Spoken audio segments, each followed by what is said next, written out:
ఈ భూమి మీద ఉన్న విషపూరిత జీవులలో పాములు ముందు వరుసలో ఉంటాయి. మనుషులకు పాముల పేర్లు చెబితేనే వెన్నులోంచి వణుకు పుడుతుంది. ఈ పాముల దెబ్బకు ప్రతి సంవత్సరం 94,000 మంది చనిపోతున్నారు. అలాంటి ఒక పాము మన వీధిలోకి వచ్చిందంటే ఎలాగైనా చంపేద్దామనే పనిలో ఉంటాం. అలాంటిది ఒక ఊరు మొత్తం పాములుంటే ఆ ఊరి దరిదాపుల్లోకి కూడా వెళ్ళరు. అయితే ఇక్కడ ఒక పల్లెవాసులు ఎన్ని పాములు ఎదురైనా ప్రాణాలు పోయినా ఆ పల్లెను మాత్రం వదలమని నిర్ణయించుకున్నారు. అసలు ఆ ఊరు ఎక్కడుంది, ఆ పాములు మనుషులను చంపడానికి కారణాలేంటి అనేది ఈ వీడియోలో చూద్దాం.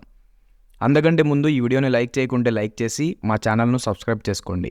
ఛత్తీస్గఢ్లోని తప్కరా అనే చిన్న గ్రామం అతి భయంకరమైన పాములకు నిలయం.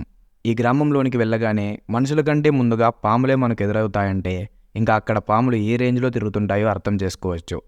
చుట్టూ కొండల మధ్య పచ్చని వాతావరణంలో ఎంతో అందంగా ఉండే ఈ పల్లెలో రోజు ఉదయాన్నే పాముకాటు పడ్డ వ్యక్తి అర్తనాదంతో అక్కడి ప్రజలు నిద్రలేస్తారు. కొంతమంది పాముకాటు వల్ల నిద్రలోనే ప్రాణాలు విడిచిన సందర్భాలు కూడా ఉన్నాయి. ముఖ్యంగా వర్షాకాలంలో పాముకాటుకు గురయ్యే వారి సంఖ్య మరీ ఎక్కువగా ఉంటుంది. ఆ గ్రామంలో ఉన్న ప్రజలు కూడా తమని తాము రక్షించుకోవడానికి ఈ పాములను చాలా పెద్ద ఎత్తున చంపుతూ ఉంటారు.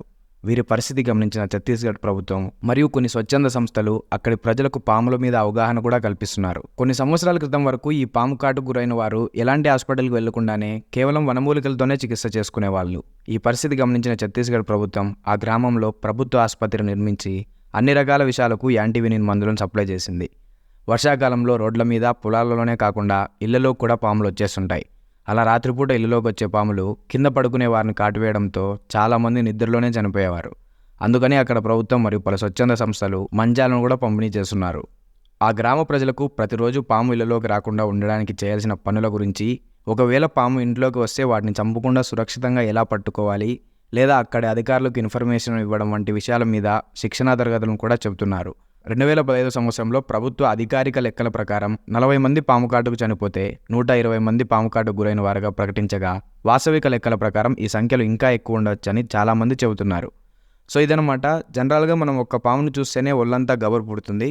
అలాంటిది వాళ్ళు ఇన్నేళ్ళుగా అంతమంది చనిపోతున్నా ఆ గ్రామాన్ని వదిలేయకుండా అక్కడే ఉన్నారంటే గ్రేట్ అనే చెప్పాలి. ఈ వీడియో కానీ మీకు నచ్చినట్లయితే వీడియోని లైక్ చేసి ఇలాంటి మరిన్ని వీడియోస్ కోసం మా వినయ్ టీవీ ఛానల్ను సబ్స్క్రైబ్ చేసుకోండి. Thank you team Vinay TV.